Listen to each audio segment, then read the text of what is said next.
கர்த்தருடைய பரிசுத்த நாமத்துக்கு ஸ்தோத்திரம்.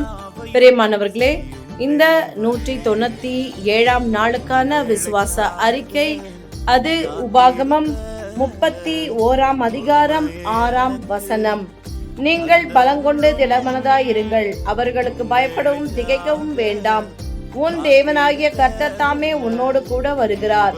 அவர் உன்னை விட்டு விலகுவதுமில்லை, உன்னை கைவிடுவதுமில்லை என்று சொன்னார். ஆமென்.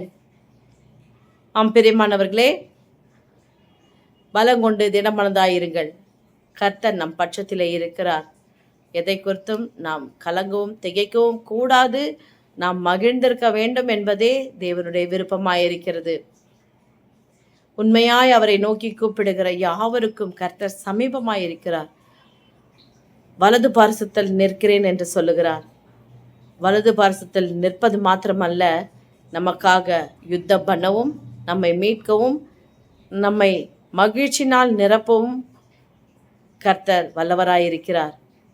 இப்பொழுது இந்த வசனத்தை விசுவாசித்து தேவனுடைய வல்லமை சரியாக புரிந்து கொண்டோம் என்ற நிச்சயத்தோடு விசுவாச அறிக்கை ஏறெடுப்போம்.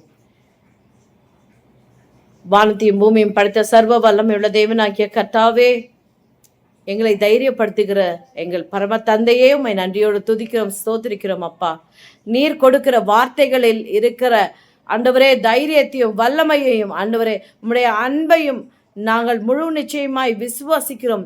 எங்களை மீட்கவும் ரட்சிக்கவும் ஆண்டவரே நீர் எங்களை விட்டு விலகாமலும் கைவிடாமலும் எங்கள் பட்சத்திலே நீர் இருக்கிறீர் என்று நாங்கள் முழு நிச்சயமாய் நம்புகிறோம். அது மாத்திரமல்ல, எல்லா காரியத்திலும் நிச்சயமாக நாங்கள் ஜெயமெடுப்போம் என்று விசுவாசித்து அறிக்கை செய்கிறோம். இயேசுவின் மூலம் ஜெபிக்கிறோம் பிதாவே, ஆமென். பிரியமானவர்களே, விசுவாச அறிக்கை செய்து பராக்கிரமசாலிகளாய் உங்களுக்கு முன்பாக வைக்கப்பட்டிருக்கிற காரியங்களிலே நீங்கள் தேவனுடைய பலத்தோடு காரியங்களை நீங்கள் எதிர்கொள்ளுங்கள். கர்த்தர் உங்களுக்காக யுத்தம் பண்ணுவார், உங்களுக்கு ஜெயத்தை தருவார். God bless you.